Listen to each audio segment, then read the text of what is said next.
So this is the start of the race, the start line before the gun goes off, and even during your warm-up. There's just a lot of things going through your mind. You're thinking, how are my legs feeling today? Did I get enough sleep last night? How full does my stomach feel? Usually I try and joke around some to keep the mood light, but still stay focused on the task at hand. Whenever the gun goes off, I'm thinking about my tactics for the day. I want to get out hard, hopefully get to the front of the pack and settle in where I need to be, and carry out the race plan until I get to around the first mile mark or so. And then I just need to settle in and keep watching what's going on ahead of me.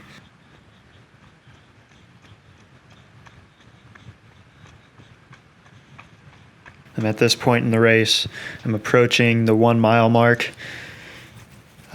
For the race, it's usually crucial, that first mile. You don't want to go out too hard because mentally that can hurt the rest of your race. If you go out too fast, your body is already hurting a little bit. You're telling yourself, I don't know how I'm going to make it through the next 4 miles. But if you run a quick but still steady pace that you feel comfortable with, that can make all the difference, because you still ran a decent time, but you can still focus on the rest of the race that you have to go, and you can just remember that you have to keep running everybody else down. Awesome.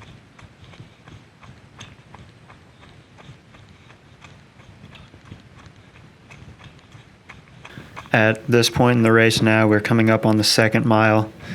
At this point, if you haven't already, you want to be looking around, trying to find your teammates, and staying with some sort of pack around you. You don't want to be separated, because then it's really hard to keep moving up in the race.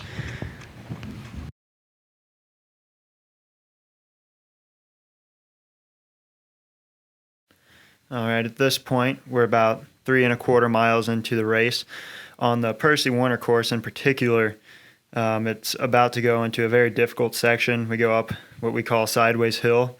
At this point of the race, and in any 8K, this is where the pace usually starts to pick up. This is what separates the boys from the men, so to say. Pace starts to pick up. It'll start hurting more, and this is where you really have to race people. On this course, once you get up over the hill, it's just a hard foot race to the finish.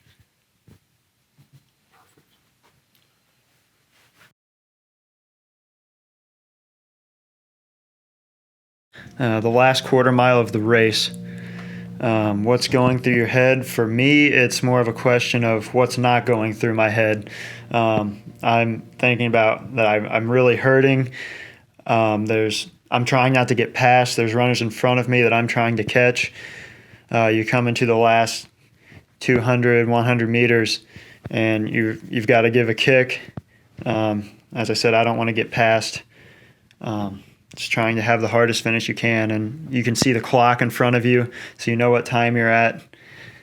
So now you're just inches from the finish line.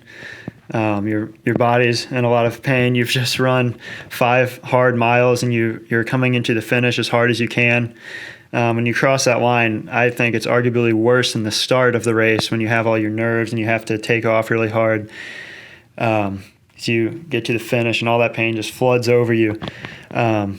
If you've had a bad race or subpar race, you're thinking, wow, that I did not feel that great. You're trying to figure out maybe what went wrong, what you could have done better, and you won't sleep for a week thinking about it.